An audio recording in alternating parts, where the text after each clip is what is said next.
then you could actually build a curve between, head count to seat count to square footage that would allow you then to tune your square footage to the right percentile of probability based on your risk.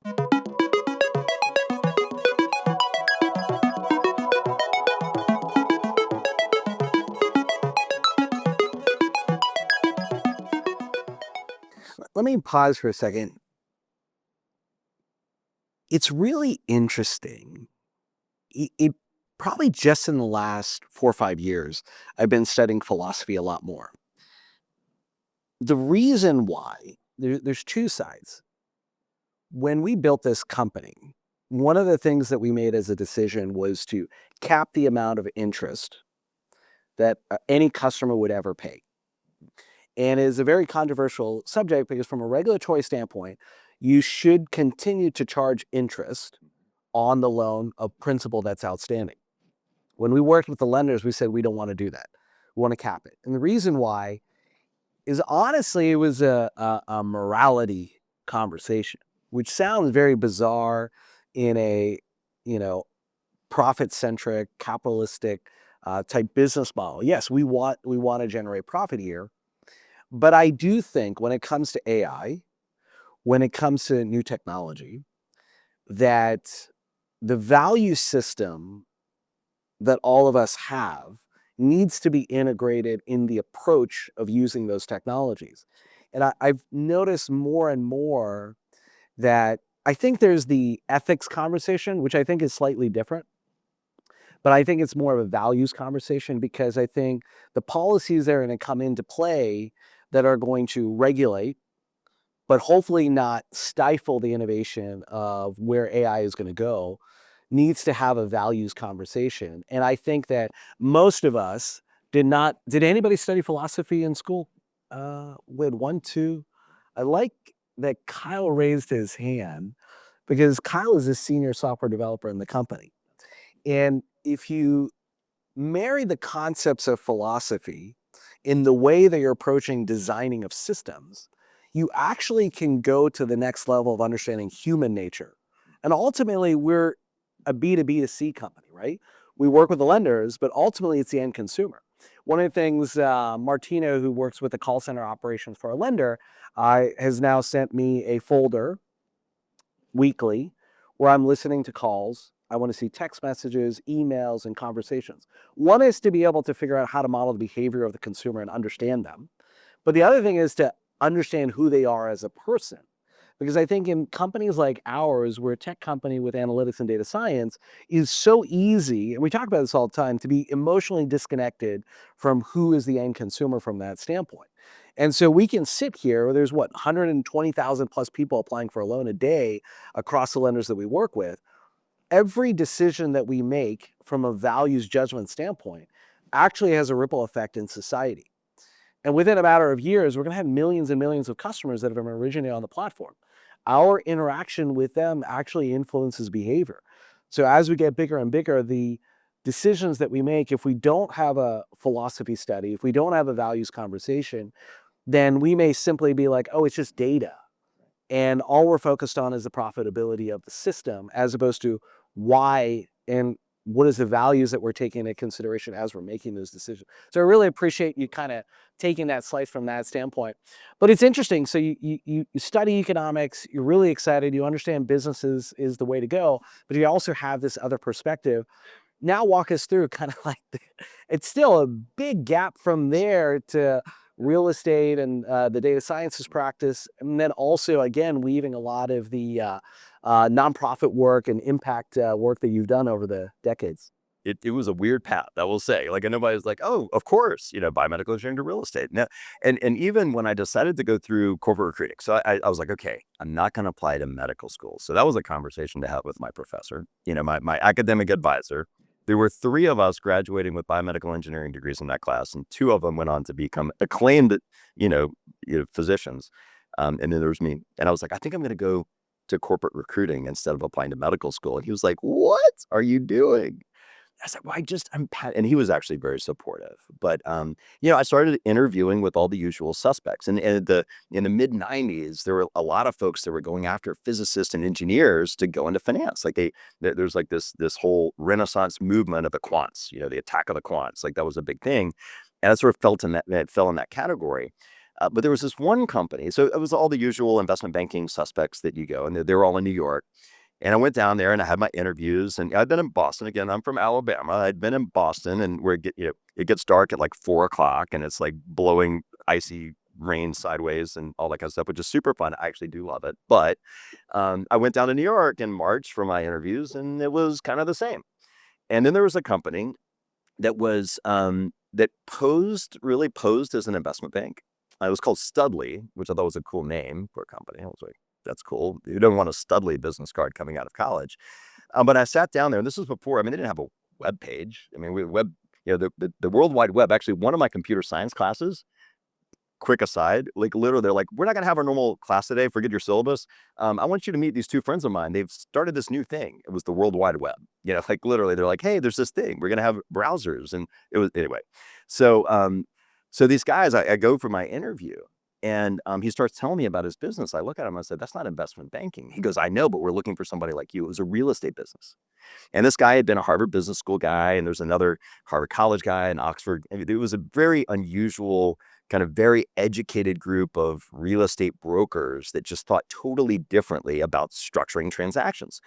And so I went down to have my in-person interview in Washington, also in March, 1 week after the New York ones, and the cherry blossoms were out and women were roller skating down the sidewalks. And I was like, I don't know, maybe I go south, which I did meet my wife there, which was awesome. I mean, she wasn't skating down the sidewalks, but Washington was a beautiful place. And I found a lot of my people in Washington, and it was private sector. I was in the private sector there.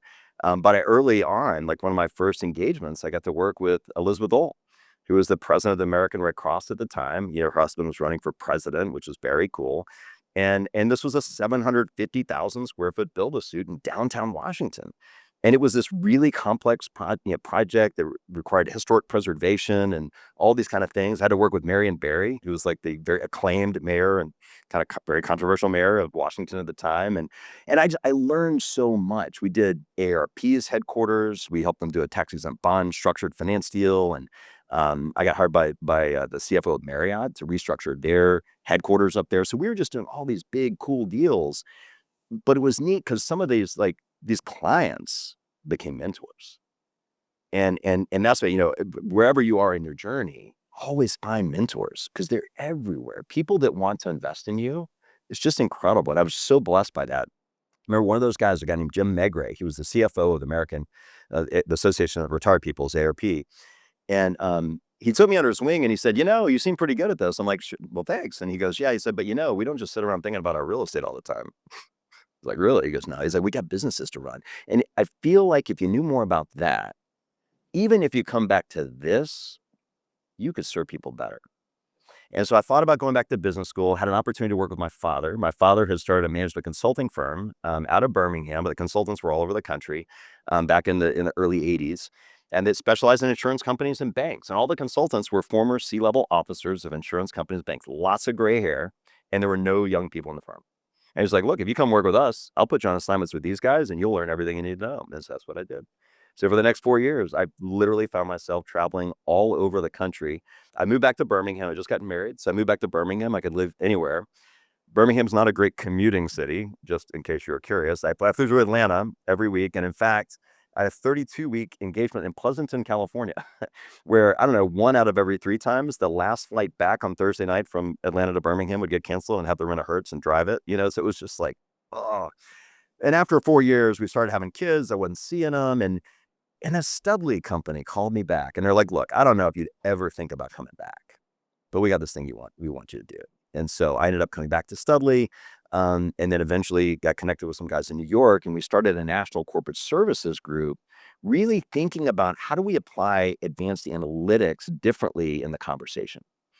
What And year was that? so this was in like 2001, 2002. The reason why I think that's important is Obviously, we're in 2025. Data science and analytics, I don't even know if it's like as a term back then, but building models is, and especially if you're coming from the insurance industry space, whether it's underwriting or understanding the science of insurance, there's a lot of similarities that transfer over. In fact, a lot of the actuarials, I used to teach actuarial science classes at Georgia State and lecture there. And there's so much content from that part of the universe that translates over into data science and analytics from that standpoint. So there's a lot of parallels in kind of the natural development of how you're viewing the world from where analytics was. Oh, totally, and it changed so fast from then. I mean, we were like, called it analytics, but I mean, they're basic deterministic spreadsheets at the time, and it wasn't we were just doing it better than anybody else was, and we were accounting experts, so we'd understand that, like, hey, all these parties aren't actually trying to optimize the same things. This company is trying to optimize to their US GAAP impact, and these people are just super cash flow oriented, and so you could find these, like, I'll call them arbitrage opportunities, but they're sort of little mini arbitrages of interest, and so a lot of our work, we're doing that kind of stuff. But then I got really curious about, like, stochastics. And at the time, remember, like, Monte Carlo simulations were like toys in business school where you, like, set it up and you couldn't add too many variables and you couldn't do too much because it would take, like, 2 days, but you could do it and you, like, set it up to run overnight and you come back and see what you wake up in the morning and see what the surprise was, like, "Did you get a good answer?" And, by, like, the, late 10s, so, like, 2009 or 10, maybe 11, computational capacity had caught up. So now you could kinda do this in a much more, snappy way. And you had, like, the crystal balls and a couple of these, plug-ons to the at-risk and some of these different plugins to Excel that would allow you to do this. So I started getting really interested specifically in stochastic simulations, across businesses to understand how a business grows over time so you could actually help them think about that growth in terms of, I mean, because nobody can perfectly predict growth, right? But if you understood the combination of variables that would contribute to that growth and thought in tuned 90% confidence intervals, then you could actually build a curve between, head count to seat count to square footage that would allow you then to tune your square footage to the right percentile of probability based on your risk. So it's like, "Oh, well, do you wanna make sure you don't run out of space?" Like, "All right, well, you could plan to, like, the 75th percentile, and you only have a 25% chance of running out of space, right?" But then you could say, "Well, that's a lot of space. So what if I tap it down to, like, the 60th percentile? How much less space would I need, and what is that gonna save me?" So now you could actually take, like, you could structure these little hedge positions even in leases. And so we started using it in these ways that were different, or I was excited about doing this. The rest of my team, by the way, was not very excited about doing this. And so, but the president of the company at the time was kind of fired up about it. So we were, like, looking at these things, and they didn't really wanna do it. And then Transwestern called, and I kept telling them no. And then finally they said, "Well, what if, if you could build anything you wanna build, what would you build?"